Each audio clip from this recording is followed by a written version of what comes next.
Patient party খুব উত্তেজিত হইয়া ডক্টর লিটন দাসের লগে খুব খারাপ ব্যবহার করতেছিল, ইভেন ফিজিক্যাল অ্যাসল্টের হুমকিও দিতে আসলো, দেখালাম এরকম কইতেছিল। স্টিল ডক্টর লিটন দাস পেশেন্টটা দেখছে এবং এরপরে আবার যখন কমপ্লেন করছে পেশেন্টটা আবার গিয়া দেখতে গেছেন। সেই সময় ডক্টর লিটন দাসের উপরে তারা খুব প্রাণঘাতী হামলা করছে, দুইজন লোক যার নাম হইল তপন সরকার অ্যান্ড বাপন সরকার। তারা পেশেন্ট ছেলে বললে পর পরিচয় দিয়েছেন এবং তারা খুব ব্রুটালি পেশেন্ট ডক্টর লিটন দাসকে অ্যাসল্ট করছেন, পেছন দিয়ে ধাক্কা দিয়ে ফালাই দিয়েছেন, মারপিট করছে।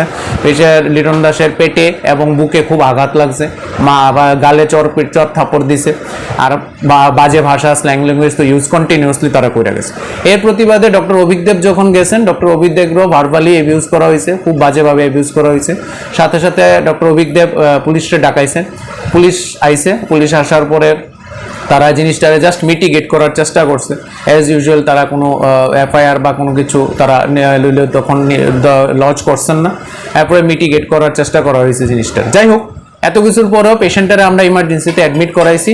ইমার্জেন্সিতে অ্যাডমিট করার পরে পেশেন্টারে সব যা যা দরকার পেশেন্টের এভরিথিং ট্রিটমেন্ট দেওয়া হয়েছে। ইভেন পেশেন্ট এখন ভেন্টিলেশনে নেওয়া হয়েছে ইমার্জেন্সিতেই, এবং ভেন্টিলেশন নেওয়া, ইন্টিউবেশন করার পরে পেশেন্টের যা যা সম্ভব এভরিথিং সাপোর্ট দেওয়া হয়েছে।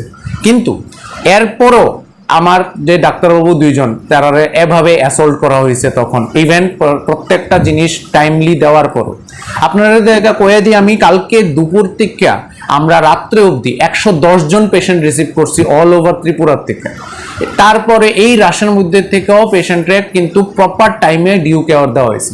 ইভেন যখন গাইনোকোলজি ওয়ার্ডে কালকে একটা ইমার্জেন্সি হয়েছে, সেইখানে আমরা এখান থেকে লোক ডাকা হয়েছে, আর এই ডক্টর লিটন গিয়া একটা মার প্রাণ বাঁচাই হয়েছে কালকে গাইনোকোলজি।